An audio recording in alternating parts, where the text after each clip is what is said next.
Good afternoon, everybody. I'm Shelly Kagan. I'm in the philosophy department here at Yale. I'm going to be talking to you today about what's called the trolley problem. That's something that perhaps some of you have heard of before, but I won't assume that all of you have done that. Let me say a couple of things that, by way of introduction before we actually get going. So the first thing to say is that just a word or two about myself. I specialize in normative ethics. That's the part of moral philosophy where we try to work out the basic principles of right and wrong. What are we required to do? What are we forbidden to do? Which sorts of actions are morally permissible but not required? It turns out that when you actually take one of these principles and try to work out the details, they end up being surprisingly complicated. And that's a point that I'm going to try to illustrate today with the discussion of the trolley problem. A couple other words by way of introduction. So one is, you go to a typical one of these Bulldog Days master classes, and it's a lecture, I presume. The professor gets up, whether they're a specialist in political science or neuroscience or economics, whatever it might be. And I presume what they do is they hold forth and they share with you a variety of facts about whatever the particular topic was that they were choosing to talk about. That's not really what's going to go on in this afternoon's session. What I'm going to be doing is throwing out a problem and then inviting you to join me in thinking about that problem. And so after some introductory stage setting, I'm basically going to be asking you to share your thoughts about the questions that we'll be raising. So it isn't really a lecture. It's not even a question and answer session, although I'll be answering questions as well. It's a bit more like a seminar. Now, of course, right now, glancing down, I see there's some 60 odd people watching this. That's too many for a genuine seminar where we would have real back and forth between the students, one another, and me chiming in. But it really is the case that I want you to be sharing your thoughts. I'm going to be responding to proposals that you make, or when you ask questions, I'm going to be trying to say something in response to what you've said. And so the success of this session is going to be totally a function of whether or not you guys actually are jumping in. And so I very much hope that will be the case. This won't be something where there'll be the formal part of the lecture where I'm laying out a bunch of stuff and then open it up for a question and answer session. That's really, if all goes well, it's going to be integrated, because otherwise this will be a very short meeting. One other thing to say in terms of how this differs is, again, with a typical lecture, if all goes well, you come out knowing more than you knew when you started off. But with philosophy, it's really not like that at all. When philosophy works, if all goes well, you come out knowing less than you thought you knew when you started it. The philosophy is very puzzling, and it's not so much that I don't have my own favorite answers to the questions that we'll be thinking about, but it's not at all that there's some kind of agreement among philosophers about what the right answers are. And with many philosophical problems, including the trolley problem, there's a lot of befuddlement, being puzzled about what the right answers really should look like. All right, so as I say, today's talk's going to be about the trolley problem, but as I've already said, what I'm going to be asking you to do is to jump in. And so there are two ways of doing that. One, there's the raise hand function, which at this point, I imagine most people, this is hardly your first Zoom meeting. And so that's one possibility. Member of the Yale staff is monitoring that, and if somebody's raised their hand, they'll let me know. I'm trying to not look at that. Similarly, if you got a question, go to the chat box and just type in the word question. Don't even bother spelling it out, and then Christopher, who's manning the chat box, will interrupt me and say, oh, so-and-so's got a question. Or if you've got an answer to one of the questions that I'm posing, then you can, just write in the word comment or suggestion or proposal or something like that. And Christopher may interrupt me and say, hey, so-and-so's got a proposal. And then I'll call on you, ask you to unmute your box, unmute your mic rather, and just, share your thoughts with the rest of us who, are listening in. That's at least what, I'm hoping will happen. So don't wait until the formal moment at which I've said, do you have any questions? As soon as you have a question or have some thoughts, really just either use the raise your hand function or put something in the chat box and we'll get going. There's also going to be periodically some polling. That is to say, I will describe some cases and then ask you, so do you think that it's permissible to do, such and such, in this case? And then Hannah, who is monitoring the polling device, will put the poll up on the screen. You'll get to vote. I won't leave long for you to vote, 10 seconds, 15 seconds. It's as though you were just raising your hand in an auditorium to get a just quick, immediate response. And if all goes well, I've never actually used the polling function before, but if all goes well, we will have a sense of where most of you come down on the questions, at least some of the cases that we're thinking about. All right, so with that said, let me start by describing for you the trolley case. Now, today's lecture, today's session is called Killing, Letting Die, and the Trolley Problem. And the first thing I suppose I really have to say is I have stolen this title, unabashedly stolen this title from an article by this name, with this name, that was published by a woman philosopher named Judy Jarvis Thompson, who taught for many years at MIT. She's still alive. I believe she retired recently. She published a paper about 45 years ago, called that, in which she laid out the trolley case and that then set the trolley problem. Thompson didn't actually dream up the trolley example, the trolley case. That was thought up by another woman philosopher named Philippa Foot, who taught, if I'm remembering, UCLA for a number of years. Foot is no longer alive. Foot had an example, the trolley case, but she didn't really think it was an especially intriguing example. It was Judy Thompson who saw the example and tweaked it, modified one of the details and said, once you modify in this way, it's a very interesting example, very interesting case to think about.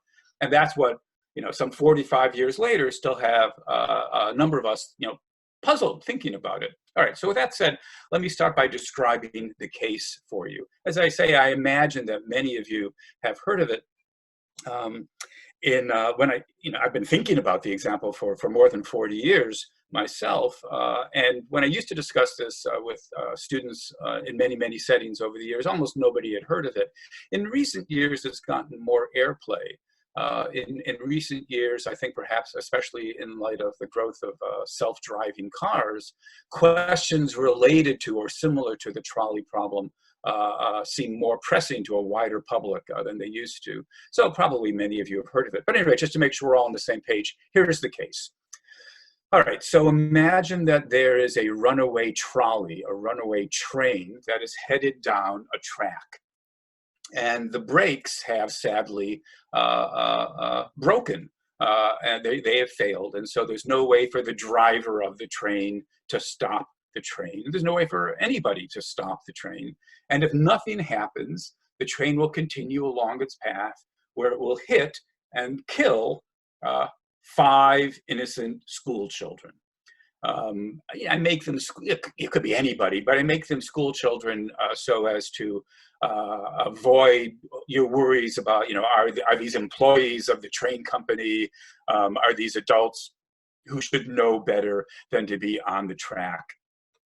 if this is relevant to anybody, we can talk about the bearing of that.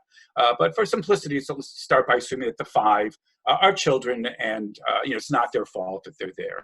And if nothing happens, the train is going to come along, hit the 5, kill the 5. This example is a bit gruesome, and I should, I suppose, warn you that other examples we'll be talking about are somewhat gruesome as well. We'll try to avoid the gory details, but the particular principle that the trolley problem gets us thinking about is the prohibition against killing people. What exactly are the details? What kinds of actions are ruled out by that principle? And so inevitably the examples that we use in thinking about this involve killing or saving people who would otherwise die and so forth. All right, so that's the case.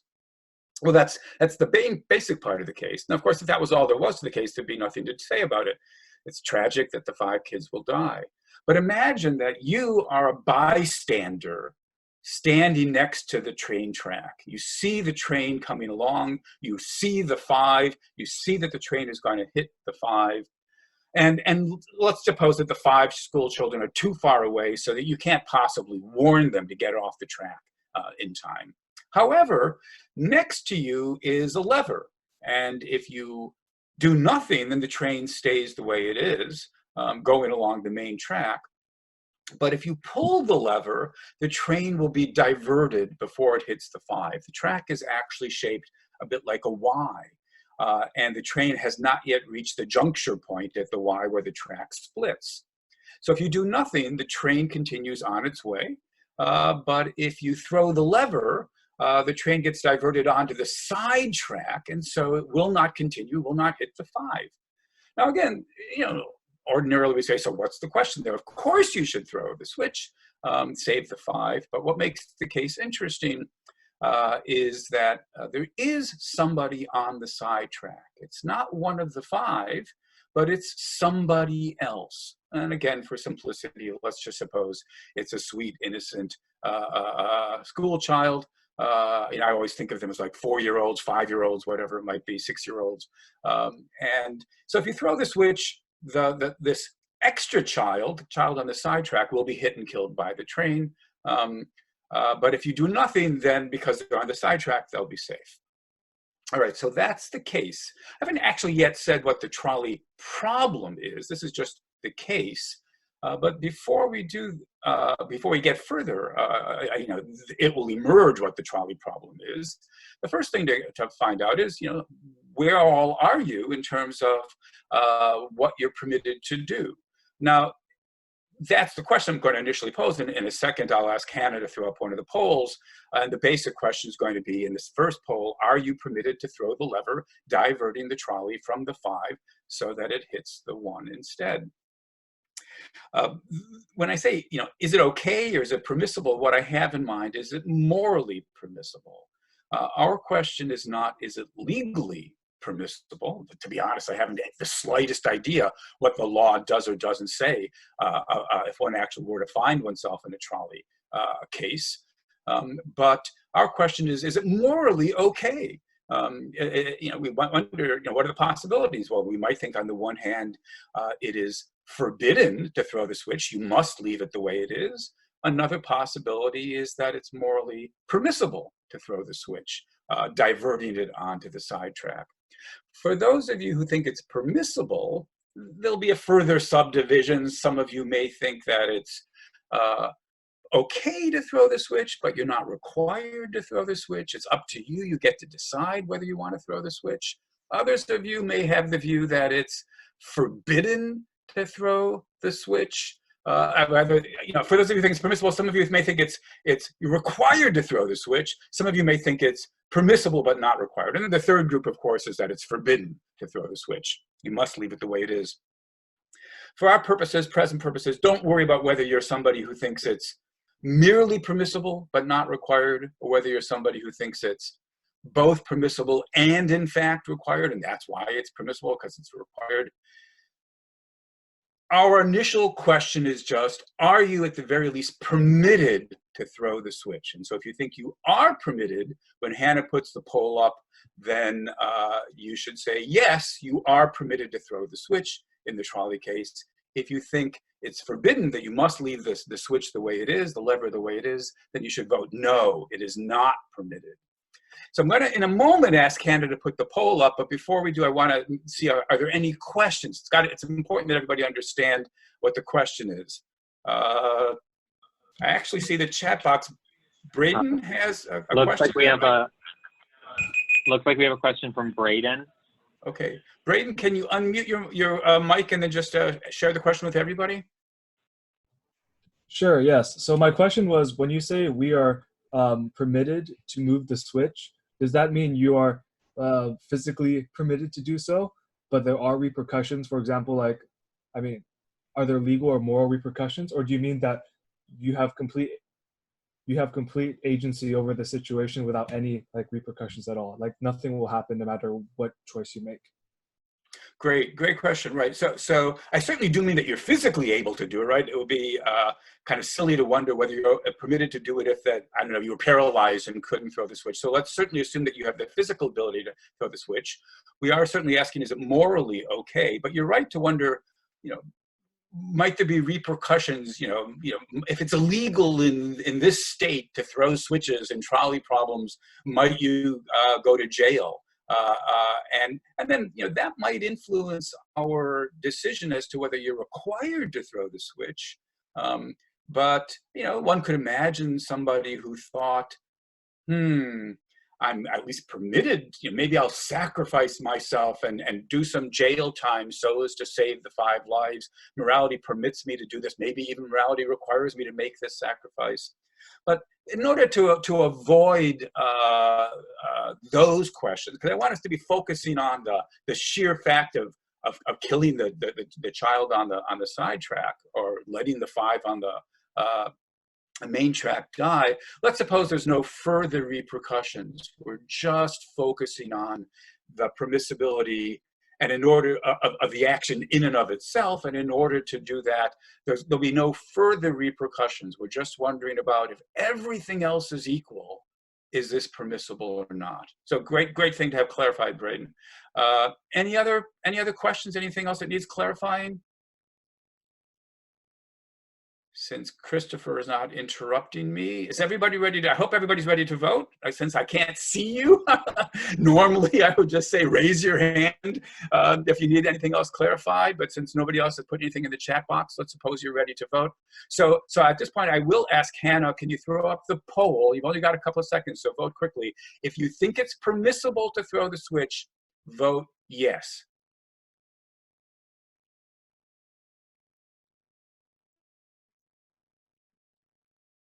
Got about a couple more seconds to vote.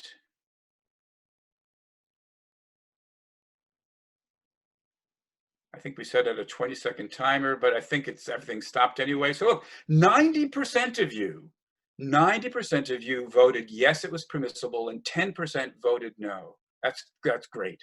Okay, thanks. All right, so you know, normally you could look around, you know, if this were being done live, you know, you could look around in the room and see how almost everybody in the room voted yes. And I have to say, this is a very, very standard, typical result. I've discussed this with, I can't imagine how many audiences over the decades, how many, at this point, must be tens of thousands of people I've discussed this with. And the results are always like this. The vast, overwhelming majority of people think it's permissible to throw the switch in the trolley problem case, in the original trolley case. And it's not just me. This case has been discussed by, you know, countless moral philosophers with countless audiences, and everybody gets this result. And in fact, there are sociologists and psychologists who will go and survey people in other countries, and it's not just an artifact of it being an American audience. You get this result everywhere around the world. Not everybody, but almost everybody thinks it's permissible. Now, the question we then have to ask ourselves is, why is it permissible? Normally, after all, we consider it wrong to kill people, right? I mean, suppose we had a really simple version of the trolley case, where if there's a train and it's going to go straight, where it won't hit anybody, right? But you can throw the switch, and if you do, it goes on the sidetrack, where the person on the sidetrack will get hit and killed. And we ask, is it permissible to throw the switch? You say, well, of course not. That's killing somebody, and there's a moral rule against killing people. That's what we would normally say. And notice that in the trolley case, when you throw the switch, you are killing somebody. You're killing the person on the sidetrack.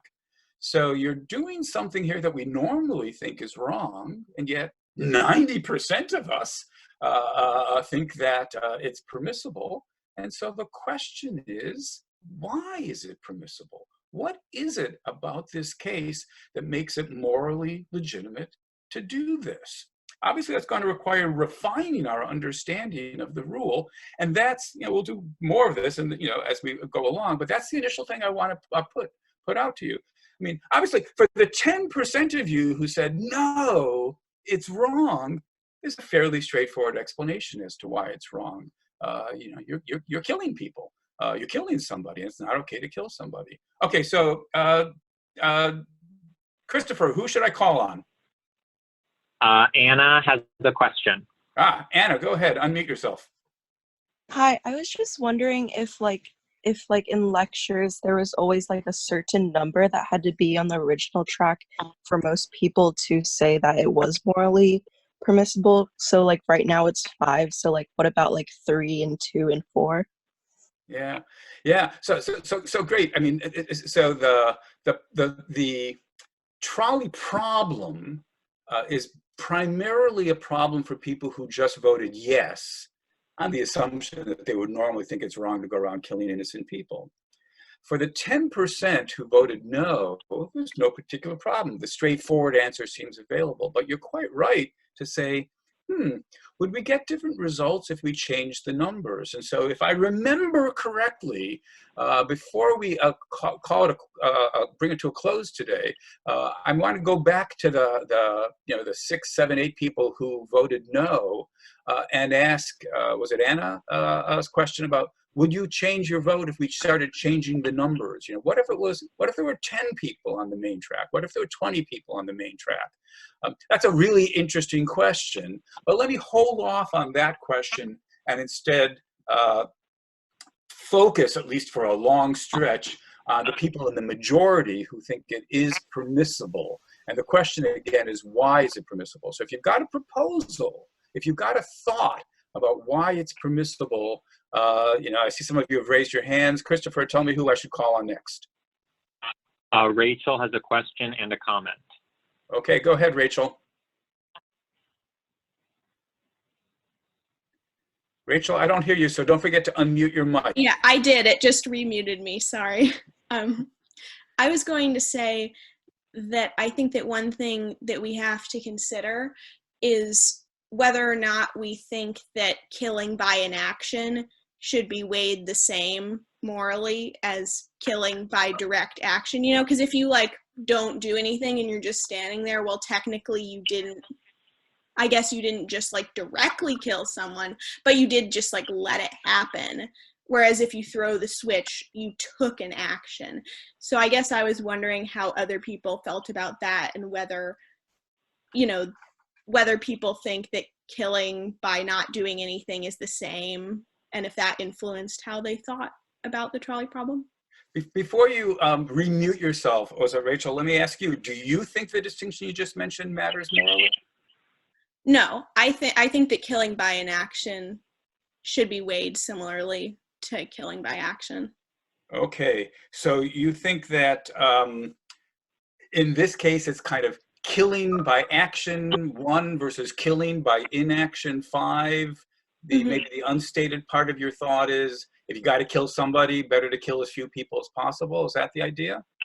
Yeah, I guess that would be the utilitarian standpoint. Great.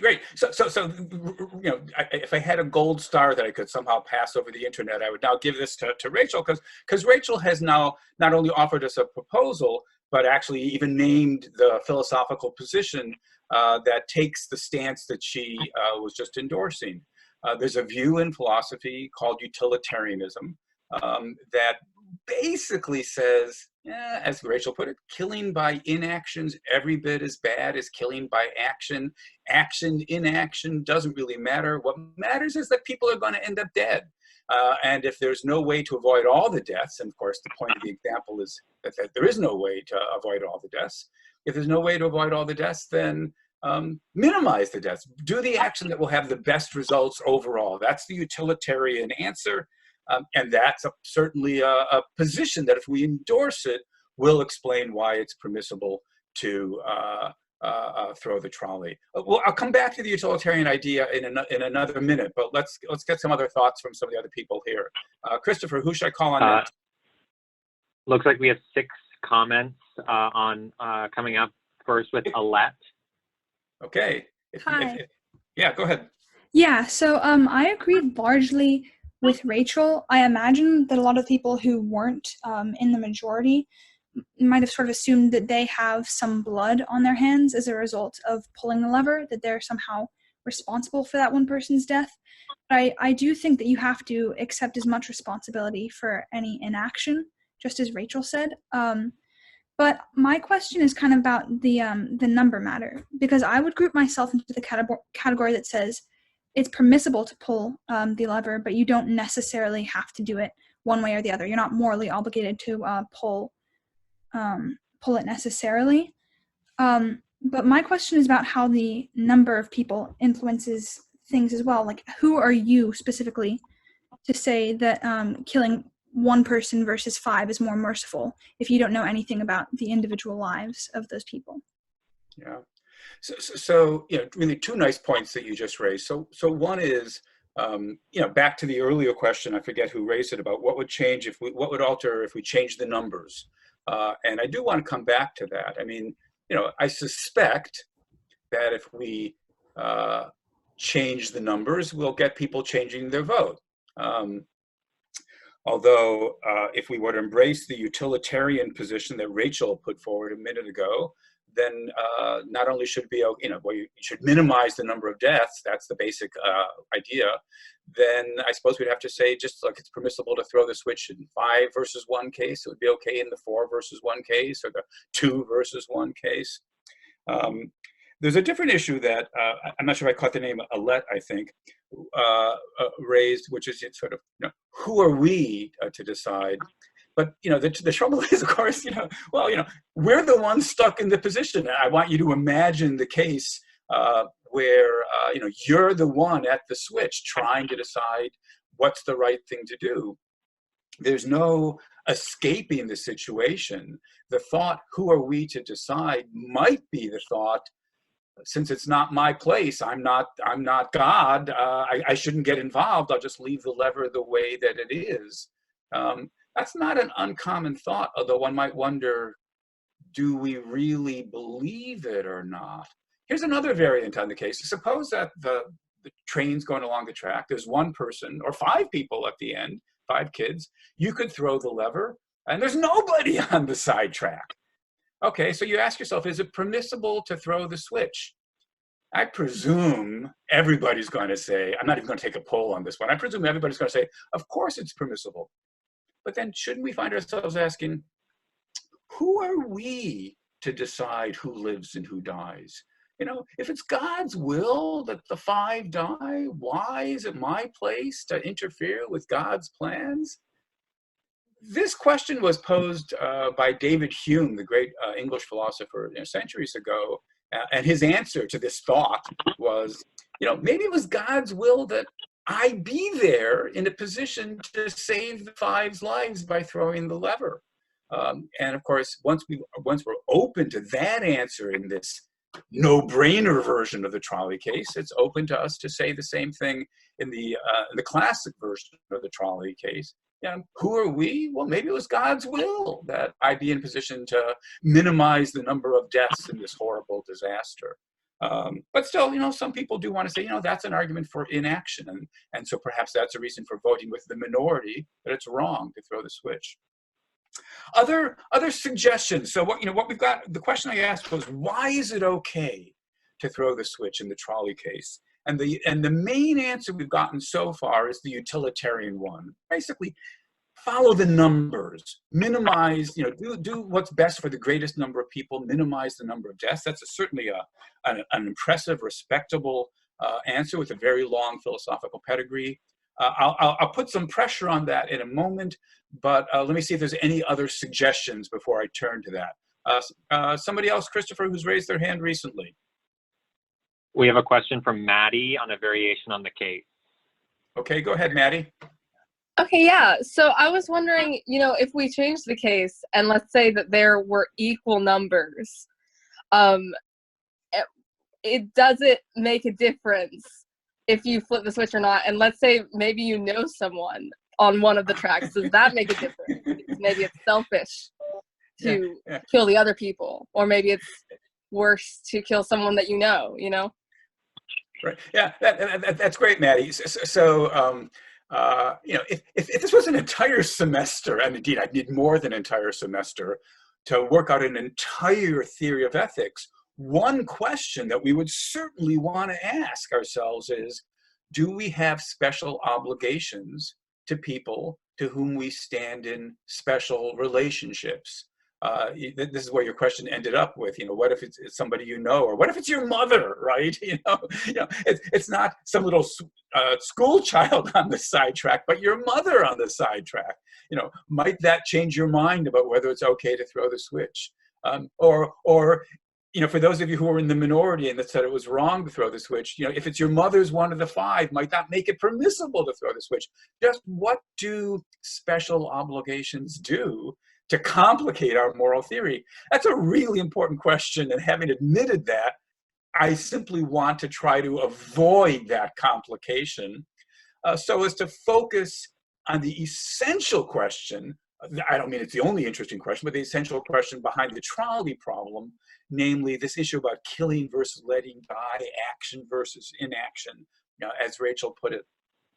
Basically, I'm just going to cheat and say, this is how philosophers put it. They say, let everything else be equal. So you either, know everybody, or you don't know everybody, or, if one of them's a relative, everybody's a relative. For simplicity, imagine that they're all strangers. Let's try to think of the case, that way. Other suggestions? We have a comment from Nathaniel on the moral reasoning for no. Okay, Nathaniel, go ahead. Yeah, full disclosure, I didn't actually vote for no. In this case, the utilitarian perspective, I subscribe to it. But I mean, I think you can argue that there's a consequential imperative, right, where it is always wrong to murder, it is always wrong to pull the lever, and that action is actually a greater misdeed than inaction. And we do punish murder more in our society than we do manslaughter, for example, like involuntary or inadvertent or death by inaction is less punished. So, I mean, couldn't you argue that it's just wrong to pull the lever because that is murder in a way that it isn't, if you don't pull the lever? Sure. I mean, when I said the minority, the people who said that it was wrong to pull the lever, they have a fairly straightforward explanation that there's some special moral prohibition with a real lot of weight against killing innocent people. Although I do, again, I made this promise earlier, and I'll try to remember to carry through on the promise, before we call it a day, I want to put some pressure on that position as well, because it seems like they've got an easy explanation. The puzzle is for the people on the other side. Since we normally do think that it's wrong to kill people, why is it okay in the Trolley case? And the answer might just be the utilitarian one. Now, obviously, the minority may say we're not utilitarians. There's a debate. One of the central debates within moral philosophy, or more particularly the part of moral philosophy I specialize in, as I said, the jargon is normative ethics, the action guiding part of ethics. There's a crucial distinction among contemporary moral philosophers who do normative ethics between those who think like utilitarians, go for the numbers, and those who oppose the utilitarian view and say, as Nathaniel may have just been gesturing towards, maybe people have a right to life, and it's just wrong to violate their right to life. Even if you'd save more lives by doing it, it's still wrong. So again, what I'm looking for right now is, does anybody else have a proposal that would explain why it's okay in the original trolley case to throw the lever. If you think it is okay, why is it okay? Other than the utilitarian answer, is there any other answer that somebody's got? So raise your hand or chat right now if you've got an answer to that particular question, and Christopher will tell me who to call on. It looks like Yosef has one. Okay. Yosef? Hi, yes. My proposal is simply that there's no distinction in terms of murder versus manslaughter here. Inaction is just as bad as action. So you have to do one thing, and one thing is just as bad as the other. But it leads to a question for me, which is that if you believe that inaction is just as bad as action, where is the role for the deontological point after that? In terms of how do you make the decision in a non-utilitarian way if you believe that inaction is just as bad? Okay, so Yosef just threw out another piece of jargon. So the piece of philosopher's jargon is deontology. And again, if I had a gold star, I'd give this one out to Yosef. Deontologists is a family of philosophical views. And what they have in common is the thought that there's more to right and wrong than just looking at the consequences, than just counting up the numbers in the utilitarian fashion. So this is the big debate among contemporary normative ethicists. Do we go with the utilitarian view, which is the main proposal that we've got on the table? In fact, it's the only proposal, unless I've lost track, it's the only proposal we've got right now, namely action versus inaction doesn't really matter. All that matters is looking at the results. Go for the smallest, the least bad results. That's 1 dead instead of 5 dead. That's the utilitarian response. So since that is the main proposal we've got, let me now tell you another version of the trolley problem. And you'll see why this is an especially difficult problem. Because after all, the utilitarian answer has got a fair bit of plausibility. Consequences clearly matter morally. Other things being equal, we should try to bring about the best results possible. Here, the only way to do that is to kill one by throwing the lever. Why isn't that the right answer? Maybe that is the right answer. So maybe we should all become utilitarians. So here's the problem, the variant. And the variant I want to give is sometimes called the bridge example. So again, you've got the main track. It's going to hit the 5, but now imagine that there is no side track. You are just on a bridge looking down on the track. You're sizing up the situation. You see the train is coming from behind you, about to pass underneath the bridge. It's going to proceed, no way to stop it. It seems no switch, no brake, no lever. The only thing that could stop it would be if there was a sufficiently heavy weight on the track. If the train was coming along and hits the weight, it would stop it, and then the train wouldn't continue on its way, and so the 5 would be saved.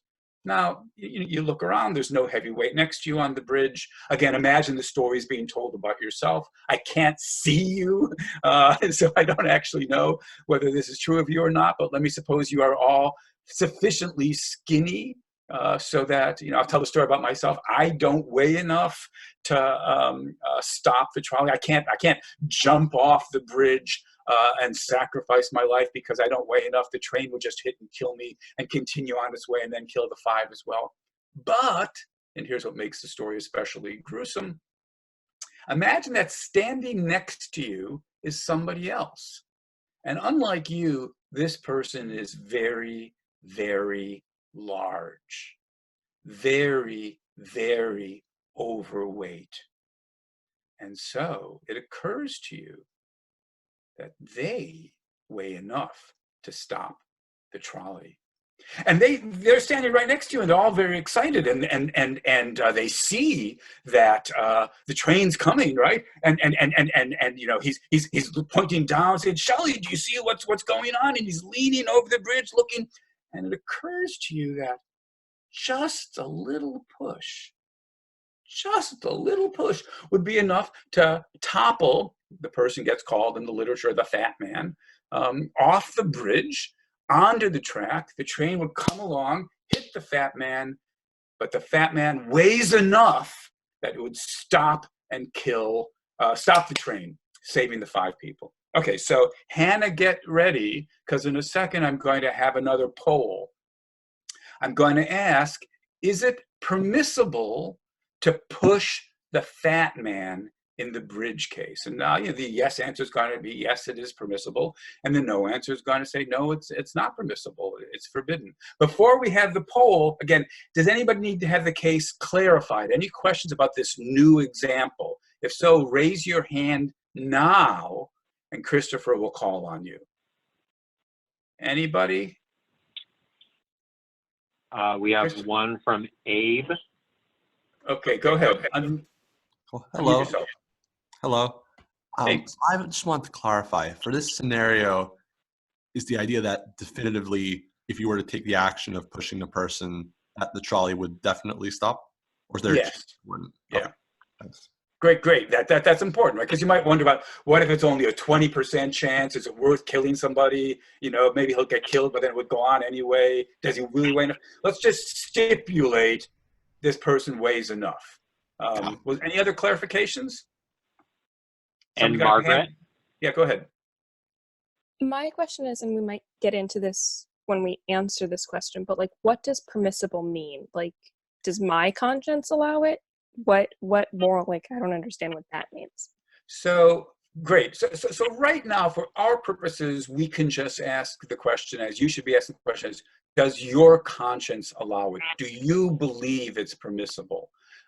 And obviously, if we had more time, and if this was an entire class in moral philosophy, one of the questions that we would want to ask is, is your conscience or your moral intuitions, are they reliable? What should we say about cases when we have disagreement? We know we have disagreement, right? It was only 90% versus 10%. What kind of evidence is moral intuition or conscience, and how do we resolve disputes in ethics given disagreement? What should we do in the face of such disagreement? These are wonderful questions, obviously super important, but we don't have the time today to pursue them. So let me just do what you just said. Think of this as the question about, what's your conscience telling you about whether it's okay or not? Any other clarifications any other questions before we vote? Christopher, I can't tell. Keep track. We can do one more clarification from Megan. Okay, go ahead, Megan. I just wanted to make sure, do the children on the end of the track still apply to the bridge example? Yes, the train's going along. There's 5 children here that are going to get hit and killed unless there's a heavy weight on the track, and the only available heavy weight is the fat man. So the only way so your choices, as always, are do nothing, in which case the 5 die, or in this case it's push the fat man, in which we just stipulate the 5 will be saved, but the fat man will be killed. All right, so Hannah, can you put up the poll? If you think it's permissible to push the fat man, vote yes. If you think it's forbidden, vote no. Hannah, would you please put the poll up?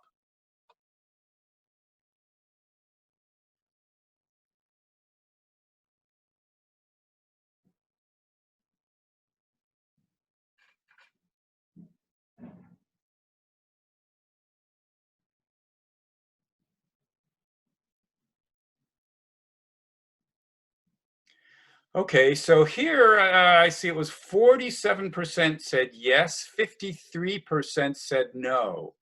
So that's about half and half. That's actually somewhat unusual. Normally, when I tell the story, we get a larger percentage saying no. I suspect that if I had told you that story at the very beginning, you would have voted no.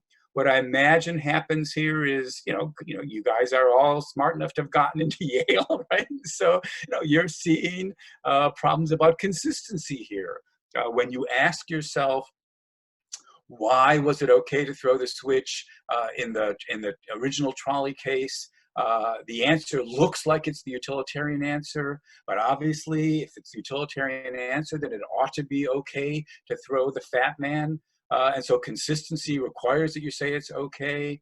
I suspect that some of you who said it was okay, in your heart of hearts, in your conscience, as the other student was just asking, I bet a lot of you are saying, yeah, it's not really okay. But even if it's a half and half, what this means is there's a sizable number of you who say it's okay in the original Trolley case, but it's not okay in the bridge version. And now we've really got an interesting puzzle. This is actually why the trolley problem gets called the trolley problem, right? So again, on the one hand, the utilitarians in the room, the die-hard utilitarians who say it's okay to throw the switch, it's okay to throw the fat man, as long as we're saving the greatest number of lives, that's the right thing to do. They don't really have a problem. They've got a nice, consistent position. Similarly, those of you who voted no in both cases, you don't really have a problem. You have a nice, consistent position. But there's a large chunk of you who voted yes for the original case and no for the new case. And the utilitarian answer is not going to help you there, because that says yes for both of them, 5 versus 1 in both of them. So for those of you who think it was okay in the original case, but not okay in the new case, you've really got your work cut out for you. And for what it's worth, that's where the majority of people come down. And so that's why the trolley problem is a problem, trying to figure out what really could be the explanation that would accommodate those two judgments.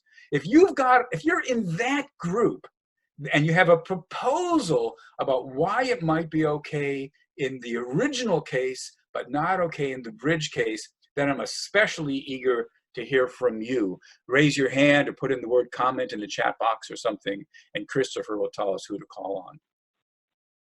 Andrew has an argument.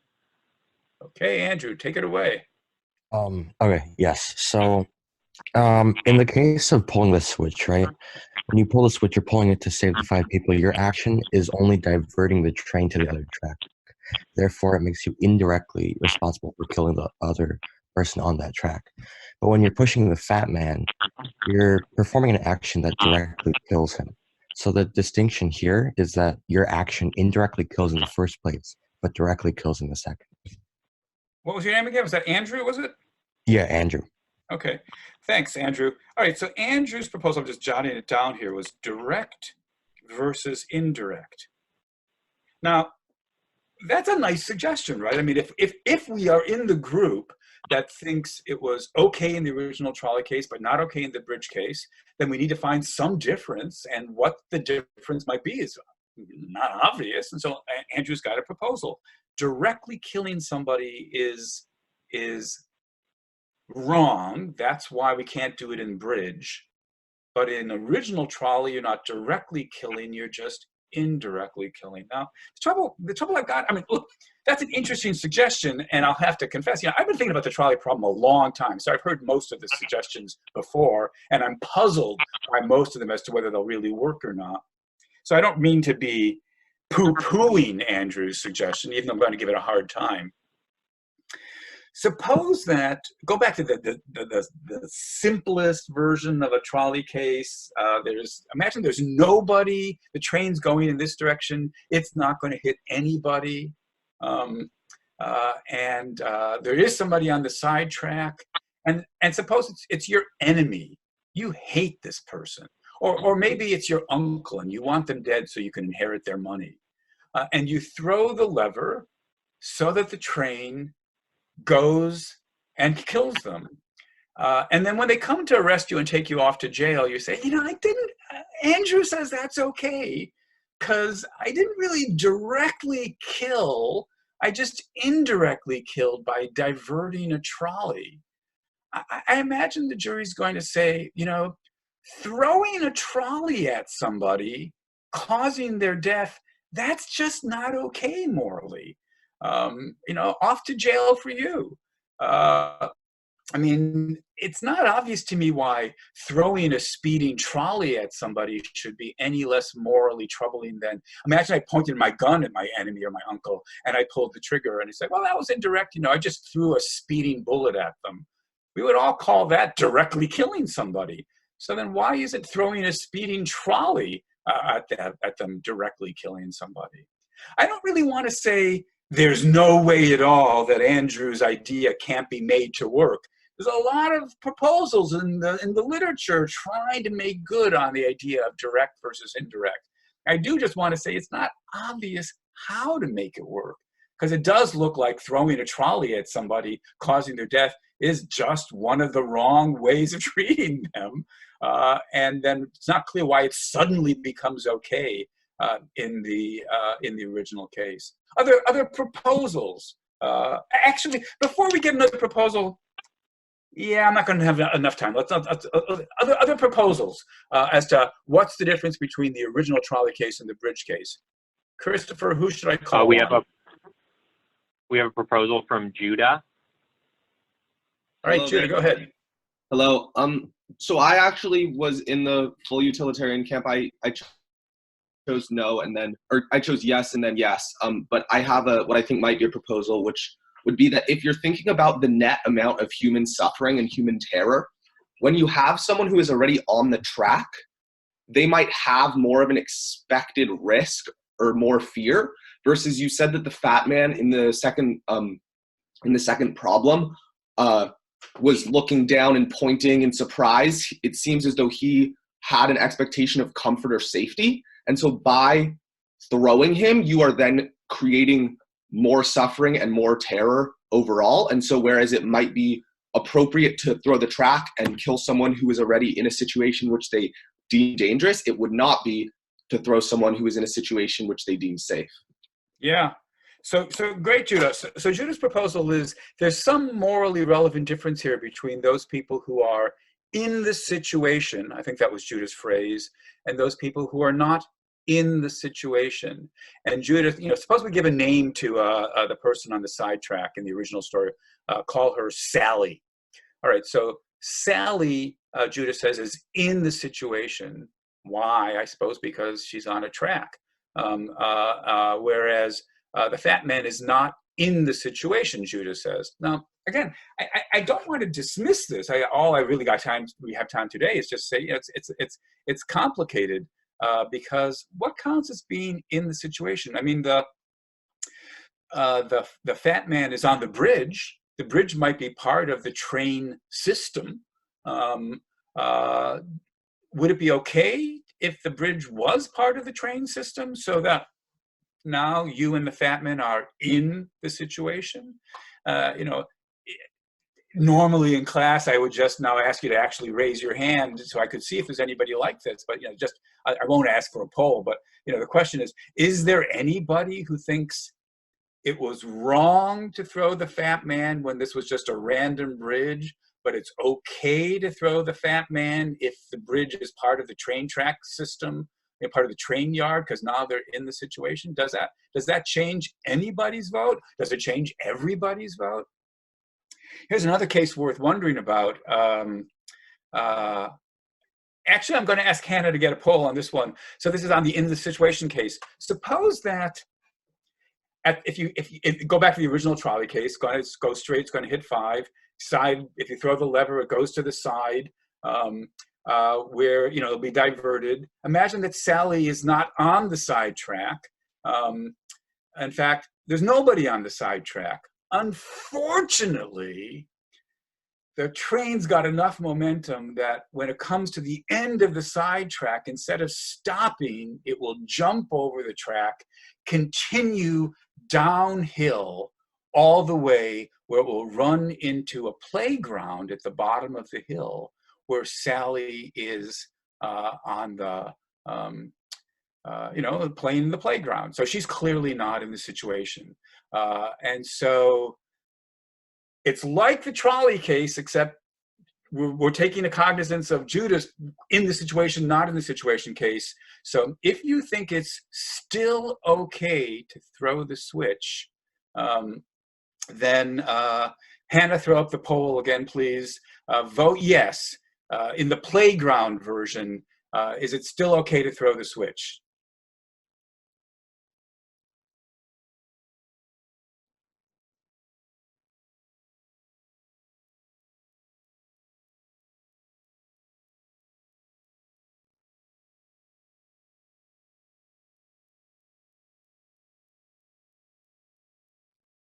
All right, so in this poll, 71% of you said it was still okay. 31% said no. So that suggests an interesting point that Judah's idea about in the situation versus out of the situation does seem to play a role for some of you, because before it was 90% to 10%. Now it's 73 or whatever it was to 30 something percent. So for some of you, but it still does suggest that for the vast majority of you, the in the situation versus out of the situation thing, it's not really what's doing the trick, not really doing it's not what really is doing the explanation. And so again, we need proposals. We need another proposal. So I should say that, as I say, this is called the trolley problem because, of course, philosophers now have been thinking about this for some 45 years or longer. There have been at least dozens, probably hundreds of proposals about that have been thrown out. No one proposal has ever reached a consensus where everybody says, oh yeah, that's what's really doing it. I mean, again, the problem isn't really a problem for the utilitarians who vote, yes, yes, yes, you can do it, you can do it, you can do it. Nor is it really a problem for people who say, no, no, no, you can't, you can't, you can't, you can't. It's a problem for the people in the, I think, majority who say yes for the first case, no for some of these other cases, trying to come up with an explanation as to what the relevant difference is. We have a couple of more minutes. Let me take one more suggestion. Christopher, who's raised their hand recently? We have a question from Madeline. Go ahead, Madeline. Hi, yeah, I was wondering, so just out of curiosity, why do you think that people's votes about this problem show like real moral judgments as opposed to just psychological feelings of squeamishness? Yeah, that's great. So when I said just earlier, there are questions we would need to ask if we had more time about why are these intuitions reliable? Can we use them as evidence in building our moral theory? What should we do when in the face of disagreement? There's an important question in the subfield of moral philosophy called moral epistemology, where you wonder about, are these things data to be used in our moral theory building, or is this merely some fact about our psychology? This is a very complicated and contentious question. Notice that, suppose we asked the analogous question about empirical theory building. I mean, when I try to build a theory about chemistry, I mix chemicals in the test tubes, and I see whether the test tube the contents of the test tube have turned from red to blue or whatever. And on the basis of this, I count this as evidence for or against various theories. And we could imagine somebody asking the analogous question: is this evidence, or is this just some boring fact about your psychology that you thought it turned from red to blue? Why do we? And of course, nobody's tempted to say that in the chemistry class. In the chemistry class, everybody says, of course this is evidence. And it's just an interesting question in the ethics case. Why is it that people are suddenly tempted to say, oh, this is mere psychology as opposed to evidence? What are the differences between the scientific case and the philosophical case that makes appeal to these judgments more dubious? Really, we don't have the time, but it's a wonderful question. My own view is that it is evidence. It's not incorrigible evidence, but of course, observations are not incorrigible evidence either. If I drink too much and I start seeing pink elephants floating around the room, that's not evidence that I have to use in my theory building. So we know better. Or if I see an optical illusion of one sort or another, we know better than to trust all of our observations, and we know better than to trust all of our intuitions. But it does seem to me that we should trust our intuitions for something. Listen, I made a promise which I am now abashed to say I did not keep. I promised that I would put some pressure on the minority who said something about, who voted against throwing the switch in the original trolley problem. So here's what I'm going to do. I'm going to officially bring this session to a close because it's supposed to go for an hour. It's now 3:30. I'm grateful to all of you for being here and paying attention and sharing your thoughts. And I apologize. I see there are 79 things in the chat box. That means there's probably 70 of you who had something they wanted to share and didn't have a chance to do it. My apologies to you. Of course, even in person, we wouldn't have had time to call on everybody, but I'm grateful to all of you for being so engaged. I will now stick around. I hereby declare the session officially over, other than saying, please come to Yale. Yale's an amazing place, and you'll have the time of your life here. But I hereby declare the session officially over, but I will stick around to continue discussing these issues with anybody who wants to. So if the numbers stay up high, then we'll continue to use Christopher at least for a while, telling me who to call on next. If the numbers get small enough, we may let Christopher be relieved. But as I say, I love talking about this stuff with people, and so I'm happy to continue doing this for a good long while longer. So let me do this. Let me here now try to follow through on my promise. I don't, of course, know whether any of the people who voted no are still with us, but here's the question that a couple of you wondered about, which is whether the numbers matter, right? So in our original example, it was 10% of you said no, because that was going to save 5 lives. But as a couple of you wondered, what would happen if we turned it to 10 lives or 20 lives? In fact, instead of thinking about the original trolley problem, let's make it a hard question for more of you. The majority of you said it was wrong in the fat man case to throw the fat man. And of course, one puzzle is if you thought that was wrong, but it was okay in the original case, why is it become okay in the original case? Well, let's stick with the fat man version, and let's suppose that somehow there's so many people at the end of the track that if we don't throw the fat man, it's not 5 people who'll be killed, but 10 people who'll be killed, or 100 people who'll be killed. Normally, what I would do if I was doing this in front of in person, what I would ask you is, if you think it's wrong, raise your hand, and then lower your hand. I'm going to crank up the number 10, 20, 50, 100, 1,000. If we reach a number where